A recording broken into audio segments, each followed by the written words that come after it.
الحمد للہ وکفا وسلام علی عبادہ الذین اصطفیٰ اما بعد۔ اللہ تعالیٰ نے انسانوں کو زندگی میں سب سے بڑی چیز جو عنایت فرمائی ہے وہ انسان کا اختیار ہے، اور انسان کی بدترین حالت یہ ہے کہ اس سے اختیار چھن جائے۔ اس اختیار کی بنیاد پر انسان اعمال کرتا ہے، اور اس اختیار ہی کی بنیاد پر اللہ کے ہاں سوال و جواب ہے۔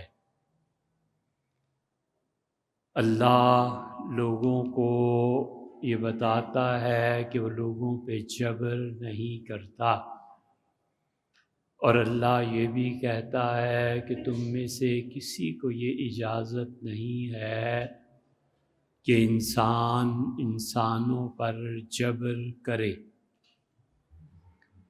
حتیٰ کہ حضرت رسالت مآب صلی اللہ علیہ وسلم کے آنے پہ لوگ کھڑے نہیں ہوتے تھے۔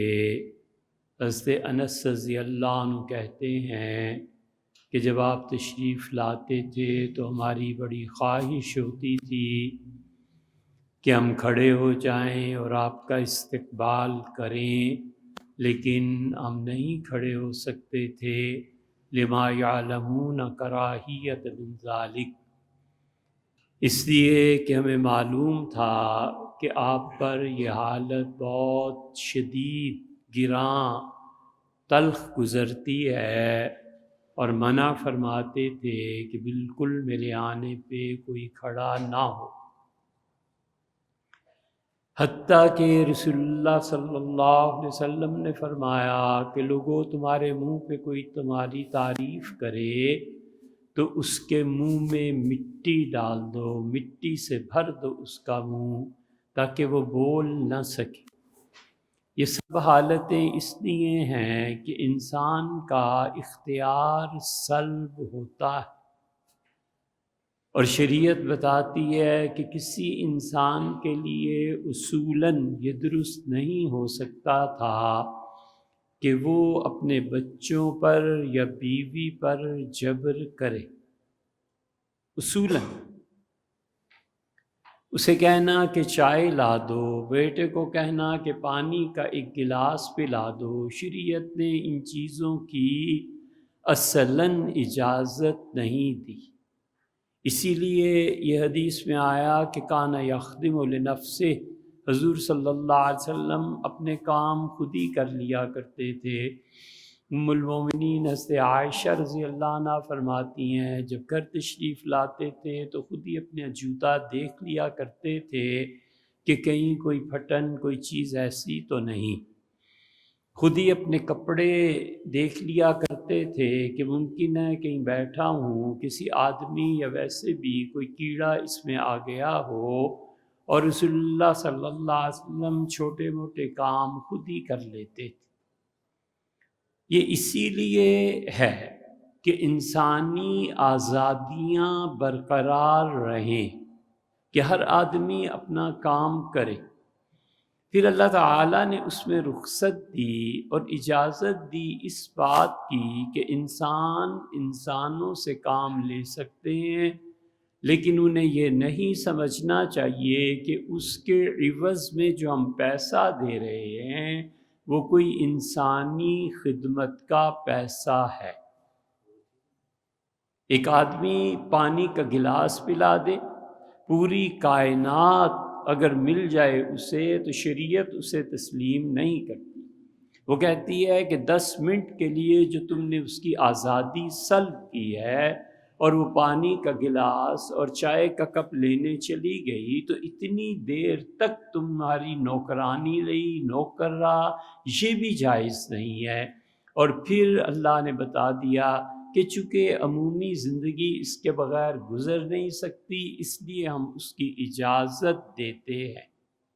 یہ اسلام کا بنیادی نظریہ ہے، اور اسی لیے رسول اللہ صلی اللہ علیہ وسلم نے لوگوں کو یہ بتایا کہ اگر تم جبر کرو گے تو تم ظلم کرو گے، اور سب سے بدتر حالت تمہاری اس دن ہوگی جب یہ اختیار چھن جائے گا۔ چنانچہ اختیار چھنتا ہے نشے کی حالت میں، شراب پی لی، نشہ ہوا، اختیار بظاہر اس کا کچھ نہیں ہے۔ اختیار چھن جاتا ہے جذبات کے غلبے کی حالت میں، محبت ہے اور اس کا غلبہ ہے، سارے خاندان کے حقوق مار کے ایک کے پیچھے چل پڑتا ہے۔ وہ کہا کہتے ہیں کہ ایک آدمی نے اپنی کسی محبوب کو کوٹھی دے دی، یہ کہا کہ گھر لے لو، یہ کہا کہ تمہیں رکھتا ہوں، رکھیل ہو گئی کوئی کسی کی، کوئی کیپ ہو گئی، کچھ ہو گیا۔ فقہا نے کہا کہ اس کی موت کے بعد اس کی حقیقی اولاد اٹھتی ہے اور کہتی ہے کہ والد نے یہ جو ہبہ کیا تھا، نام کرا دیا تھا، یہ عیاشیوں کے لیے تھا اور اس کے حسن سے فائدہ اٹھانے کے لیے تھا، اصلاً یہ جائیداد ہماری ہے۔ فقہا نے لکھا ہے کہ ایسے سارے ہبہ منسوخ کیے جائیں گے اور وہ جائیداد اصل ورثاء کی طرف لوٹائی جائے گی، اس لیے کہ اسے کوئی حق نہیں تھا کہ ظلم کرتا۔ اس لیے جو لوگ انسانی آزادیوں کو سلب کرتے ہیں، جو لوگ ظلم کرتے ہیں، جو لوگ جذبات میں آ کر اس انسانی آزادی میں دوسروں کے حقوق کو غصب کر لیتے ہیں، شریعت اس پہ شدید ناراض، اور اللہ بھی اس حد تک کہ تم اپنا کام بھی کسی کو نہیں کہہ سکتے تھے، مگر ہم نے مہربانی کی، چلو ایک انسانی زندگی گزارنی ہے، یہ جو تم پیسے اسے دے رہے ہو در حقیقت اس کا کچن چلانے کے لیے، یہ تھوڑی ہے کہ کوئی تمہارا غلام بن گیا۔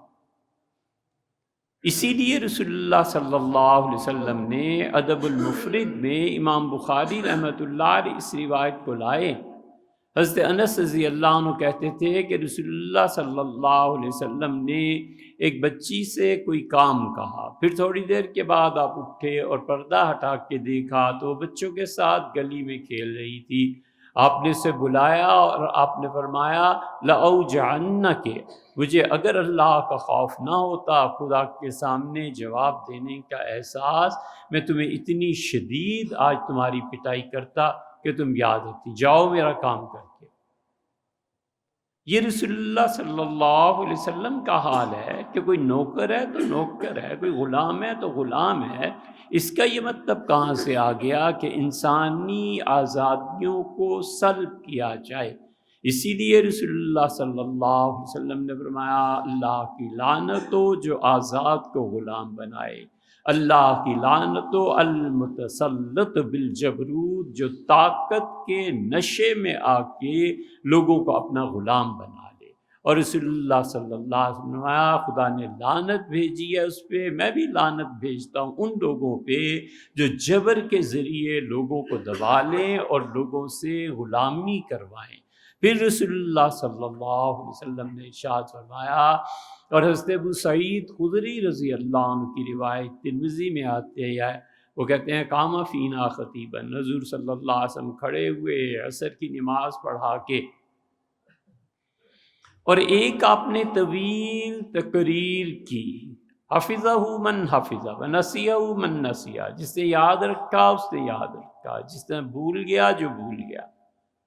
اور وفیہ قال، اور اس میں حضور صلی اللہ علیہ وسلم نے ہمیں سمجھایا، ہم سے فرمایا کہ ان الدنیا خضرۃ حلوہ، دنیا جو ہے نا میرے بچوں بہت سرسبز شاداب، اور یہ جو دنیا ہے یہ بڑی میٹھی ہے، اور دیکھو ان اللہ مستخلفکم فیہ، اللہ نے تمہیں اس میں اپنا نائب بنا کر بھیجا ہے، لینظر کیف تعملون، اللہ دیکھ رہا ہے یہ اختیار دے کے کہ تم میں سے کون کیا عمل کرتا ہے، اور دیکھو میں تمہیں نصیحت کرتا ہوں کہ جب تم غلط بات کو دیکھو تو ضرور اس پہ تنقید کرنا، قبل ابو سعید رضی اللہ عنہ رو پڑے اور انہوں نے کہا واللہ قد رائنا اشیاء، خدا کی قسم ہم نے حکومتوں کے بڑے ظلم دیکھے، ہم ڈر گئے اور ہم بول نہیں پائے۔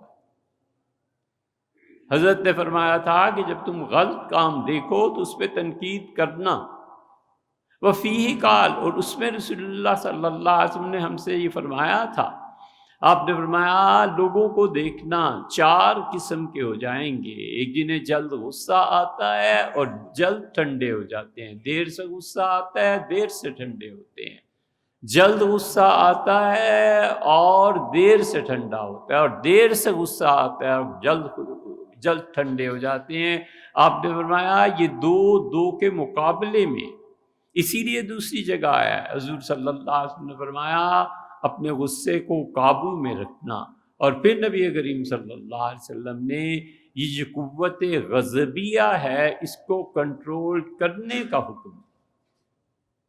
غضب، غصہ اور جنس، یہ دونوں آپس میں ملی ہوئی، جن لوگوں کو اپنے غصے پہ قابو نہیں ہوتا وہ لوگ جنس پہ بھی قابو نہیں رکھ سکتے، اسی لیے قرآن دونوں کو اکٹھا ذکر کرتا ہے، وَلَا تَقْتُلُوا النَّفْسَ الَّتِي حَرَّمَ اللَّهُ إِلَّا بِالْحَقِّ، لوگوں مت اس آدمی کو قتل کرنا جس کی اجازت ہم نے نہیں دی، وَلَا تَقْرَبُوا الزِّنَا، اور زنا بھی نہ کرنا۔ غصے کو اور جنس کو اللہ نے قرآن میں جوڑ دیا ہے۔ اللہ تعالیٰ نے فرمایا ہمارے بندے وہ ہیں عباد الرحمن الذین یمشون علی الارض، زمین پہ چلتے ہیں بڑے وقار کے ساتھ، اور وہ ایسے اور ایسے اچھے اور ایسے اچھے، اور وہ قتل نہیں کرتے، اور پھر اللہ فرماتے ہیں قتل کے ساتھ ساتھ وہ بدکاری بھی نہیں کرتے، وَمَن يَفْعَلْ ذَلِكَ، اور جو ایسی کرتوت کرے گا یلقا اثاما، وہ شدید گناہ کی کیفیت میں زندگی میں چلے گا۔ اور ہم اس کا اصل حق تو یہ تھا کہ جو کسی کی عزت سے کھیلتا ہے یخلد فیہ مہانا، ہم ہمیشہ ہمیشہ کے لیے اسے رسوا کر کے جہنم میں ڈال دیتے، اگرچہ کرے گا نہیں، لیکن اللہ نے کہا اس زانی کی اصل سزا یہ ہے کہ ہم اسے ذلیل بھی کریں اور اسے جہنم میں ہمیشہ کے لیے پھینک دے، الا من تاب، ہاں جس نے توبہ کر لی۔ ہمارے سامنے آ گیا ابو سعید رضی اللہ عنہ کہتے تھے اس میں رسول اللہ صلی اللہ علیہ وسلم نے میں خطبہ دیا، اور اس خطبے میں فرمایا کہ بس لوگوں جتنا اب عصر کے بعد کا وقت رہ گیا ہے نا سورج غروب ہونے تک، یہ دنیا بھی ایسے ہی رہ گئی، اسی لیے جب اختیار چھنتا ہے، جب نشہ زائل ہوتا ہے، اور سب سے بدترین نشہ یہ میں ہے، سب سے بدترین نشہ یہ میں کا نشہ ہے، یہ اترتا ہے جب پہلی ٹھوکر موت کی لگتی ہے، جب فرشتہ پہلی مرتبہ مارتا ہے نا اور کہتا ہے فیما کنتا، زندگی کہاں گزاری، تب یہ نشہ اترتا ہے۔ شراب کا نشہ صبح اتر گیا، فلاں کا نشہ فلاں وقت اتر گیا، فلاں کا نشہ فلاں وقت ختم ہو گیا، لیکن یہ جو میں ہے نا اس کا نشہ اترتا ہے اور اس میں لوگوں کے حقوق کو غصب کرتا ہے۔ ڈرے اس دن سے جس دن یہ ساری چھن جائے گی اور لوگ 4 اٹھا کے قبر میں ڈال آئیں گے۔ اور حضور اقدس صلی اللہ علیہ وسلم نے کیا خوبصورت بات ارشاد فرمائی، آپ نے کہا یسمع قرعان عالکم، تم میت دفنانے والوں کے جو واپس جا رہے ہیں ان کے جوتوں کی آواز سن رہے ہوگے اپنی قبر میں، اور فرشتے آئیں گے اور فرشتے کہیں گے کہ من ربک، دین تمہارا ہوا، ماذا تقول فی ھذا الرجل الذی بعث فیکم، اس ہستی کے بارے میں کیا کہتے ہو، ہم نے اس ہستی کو اللہ نے تمہارے ہاں رسول صلی اللہ علیہ وسلم بنا کے بھیجا تھا۔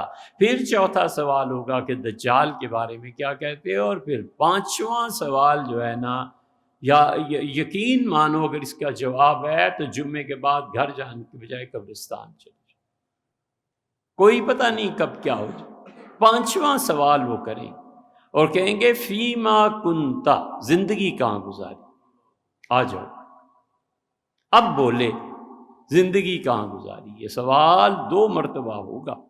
قرآن کہتا ہے، اللہ فرماتے ہیں کہ جو لوگ ظالم ہیں ہمارے فرشتے یضربون علی وجوہہم، ماریں گے رکھ کے ان کے چہروں پہ اور ان کی کمر پہ اور کمر پہ، اور وہ چیخیں گے موت سے پہلے نزع کے عالم میں وہ چیخیں گے، چلائیں گے، اور فرشتے کہیں گے فی ما کنتم، تم لوگوں نے زندگی کہاں گزاری، حساب دو۔ ایک یہ، اور ایک جب مر جائے گا قبر میں پہنچ کے پھر پتہ چلے گا۔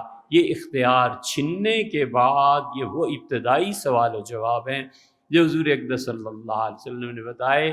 اگر وہ سچے نہیں تھے، کوئی آدمی یہ سمجھتا ہے تو پھر کوئی اور راہ، کوئی اور دین اپنانا چاہیے۔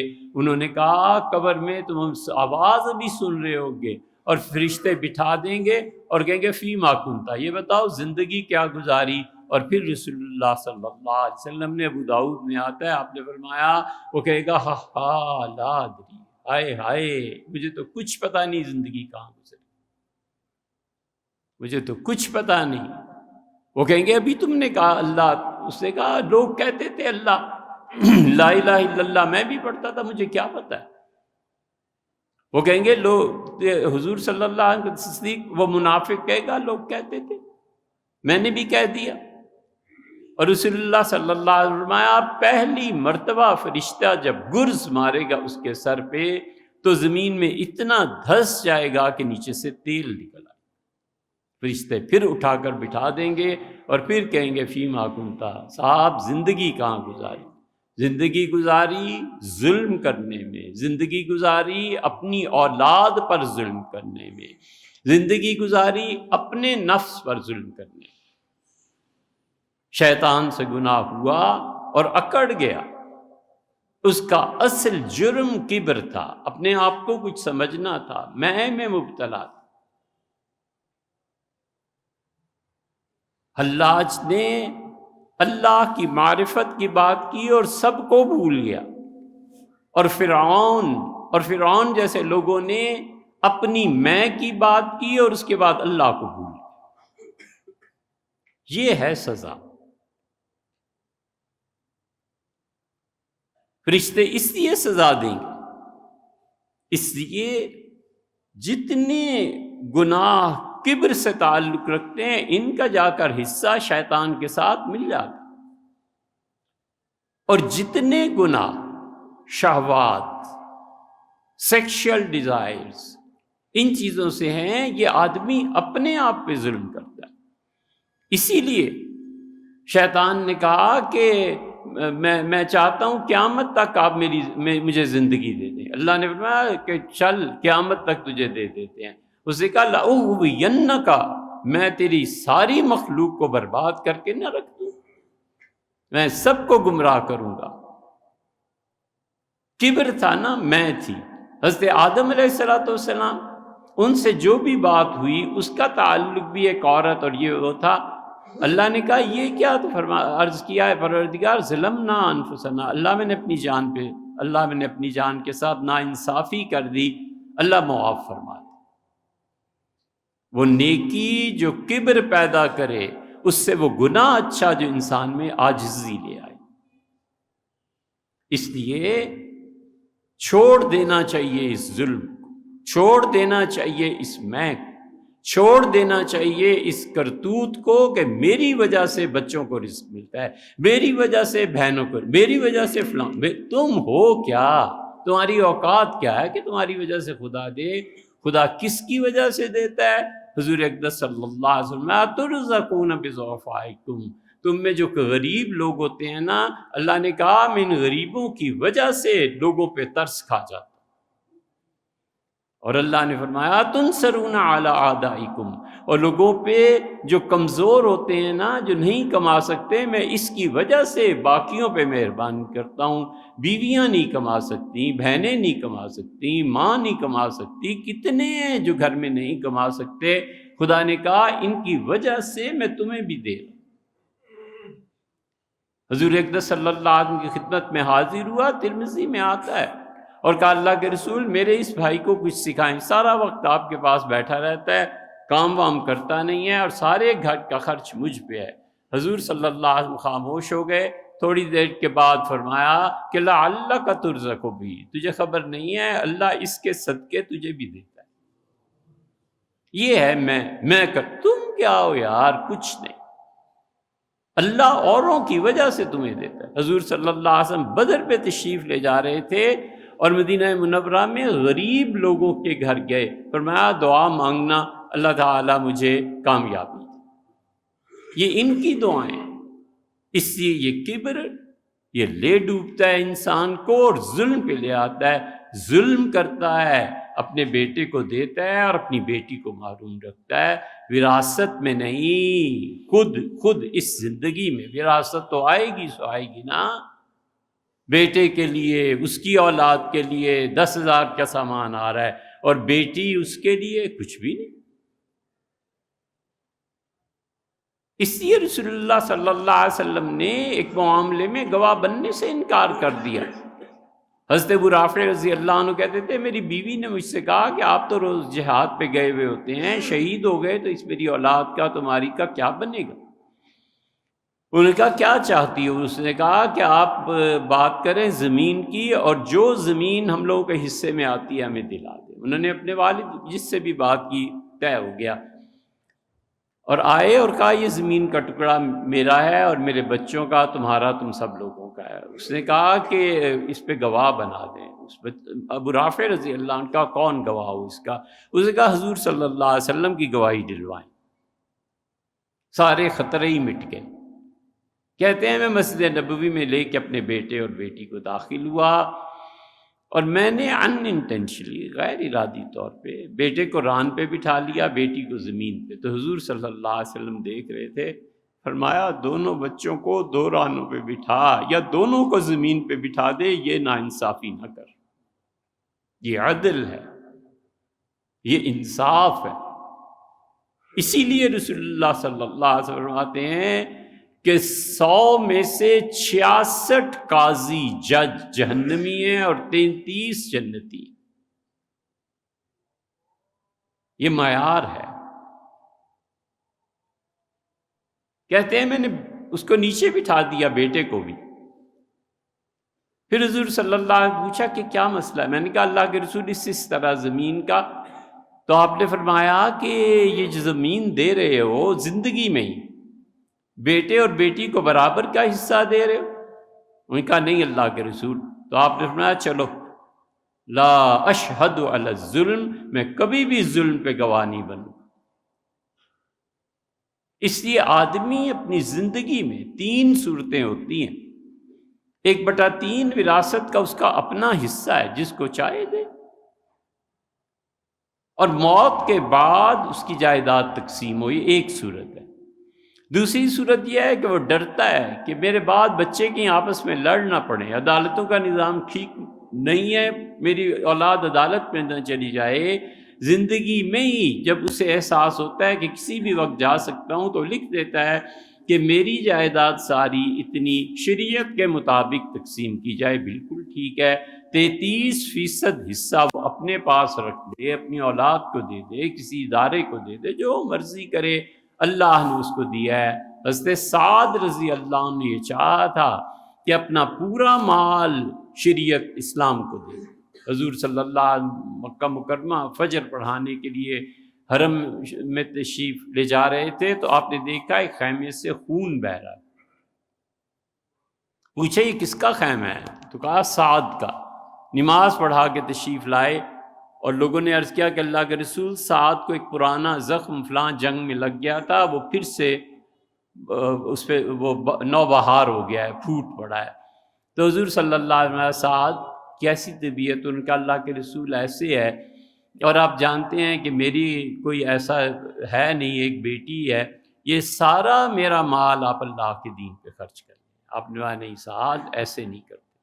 ان کا اللہ کے رسول آدھا لے لیں۔ آپ نے کہا نہیں سعد ایسے نہیں کرنا چاہیے۔ عرض کیا اللہ کے رسول 1/3 لے لیں، 33%۔ آپ نے فرمایا الثلث، تیسرا حصہ دے رہے ہو، والثلث کثیر، یہ بھی بہت ہے۔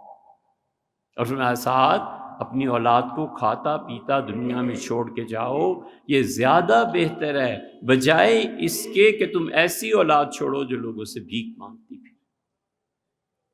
انہوں نے کہا سعد کیوں اتنے مایوس ہو گئے؟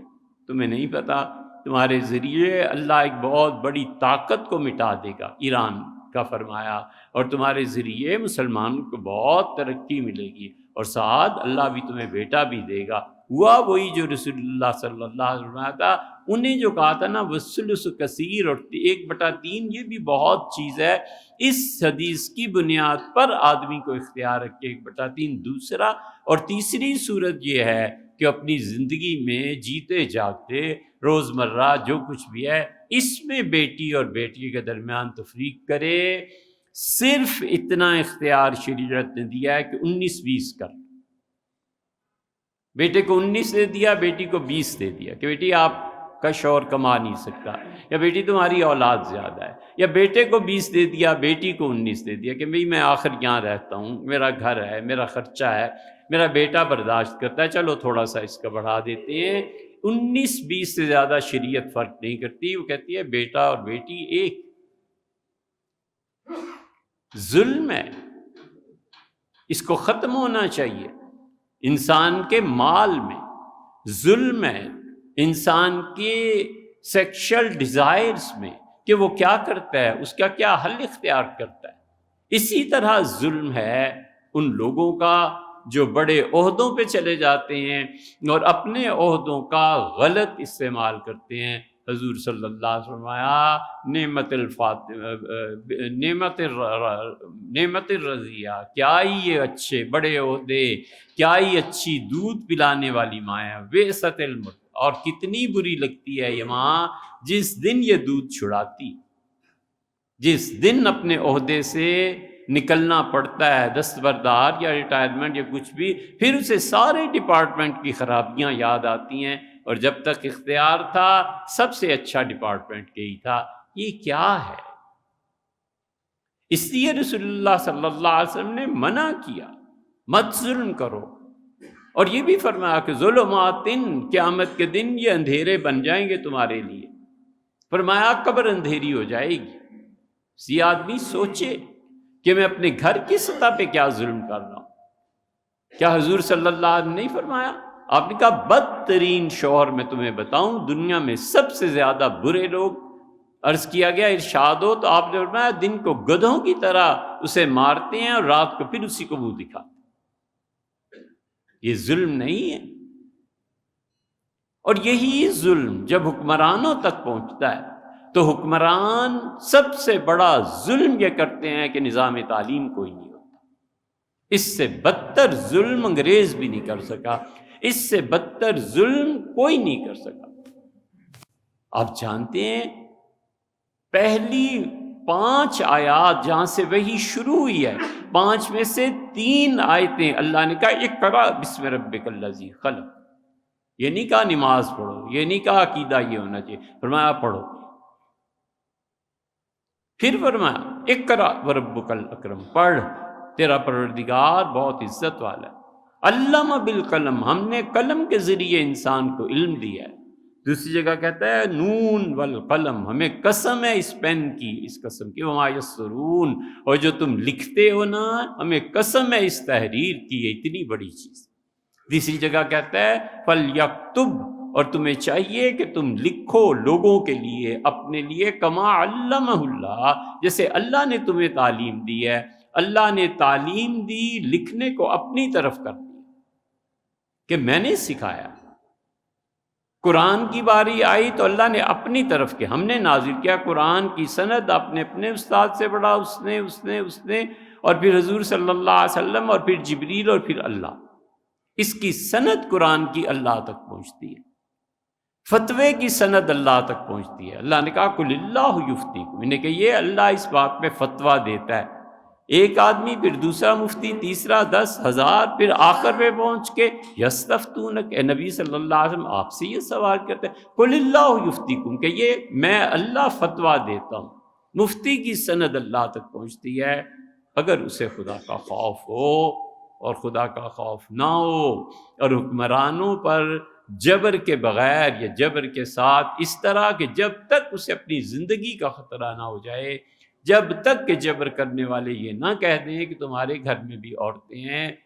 اس کو رسول اللہ صلی اللہ علیہ وسلم الا من استکرہ، ہاں جو اتنا مجبور کر دیا جائے کہ اگر وہ غلط بات نہیں کرے گا تو مار دیں گے، اس کی عورتوں کی گھر کی عزت لوٹ لیں گے۔ فرمایا اللہ نے اس گناہ کو معاف کر، یہ ظلم ہے۔ اور تیسری چیز جس کی سند پہنچتی ہے وہ تعلیم ہے اللہ تک۔ اللہ کہتا ہے اللہ نے تمہیں سکھایا ہے لکھنا۔ سب سے بڑا ظلم گوروں نے یہ کیا کہ ہندوستان آئے اور انہوں نے تعلیم کو معاش کے ساتھ جوڑ دیا۔ ان سے پہلے تعلیم برائے انسانیت ہوا کرتی تھی، اور ان کے آنے پہ انہوں نے اعلان کیا کہ جو انگلش پڑھے گا ہم اسے نوکری دیں گے، پیسے دیں گے۔ اس سے بڑا ظلم آج تک انگریز بھی نہیں کر سکے کہ تعلیم برائے انسانیت کی بجائے تعلیم برائے معاش ہو۔ سب سے بڑا ظلم مقتدر طبقہ یہ کرتا، اور اس کے بعد سب سے بڑا دوسرا ظلم جو کرتے ہیں وہ بھیک مانگ مانگ کے اپنے ملک کو چلاتے ہیں، بھیک مانگ مانگ کے اپنی عیاشیاں پوری کرتے ہیں۔ ملک تو چلا نہ چلا ان کو اس سے کوئی غرض نہیں، ڈوب گیا تو کیا ہو گیا، تو کیا اتنی زیادہ پریشان کی بات ہے۔ بڑا ظلم کرتے ہیں جو معاشی طور پر ملک کو برباد کرتے ہیں۔ اور تیسرا بڑا ظلم وہ کرتے ہیں جب لوگوں کی خواہشات کو بے لگام کر دیتے ہیں۔ یہ سارے ظالم اللہ کے یہاں پکڑے جائیں گے۔ کچھ نہیں کرنا تو یار اتنا تو پڑھو کہ لعنت اللہ علی الظالمین، خدا کی پھٹکار پڑے ان ظالموں پہ جو مسلط کر دیے گئے ہیں، خدا کی لعنت پڑے ان پہ جو اپنا ظلم کر کے لوگوں کو معاشی تنگی میں مبتلا کرتے ہیں، خدا کی لعنت پڑے ان پہ جو تعلیم کے نظام پر غور کیے بغیر پوری قوم کو اس جہنم میں جھونکے جا رہے ہیں۔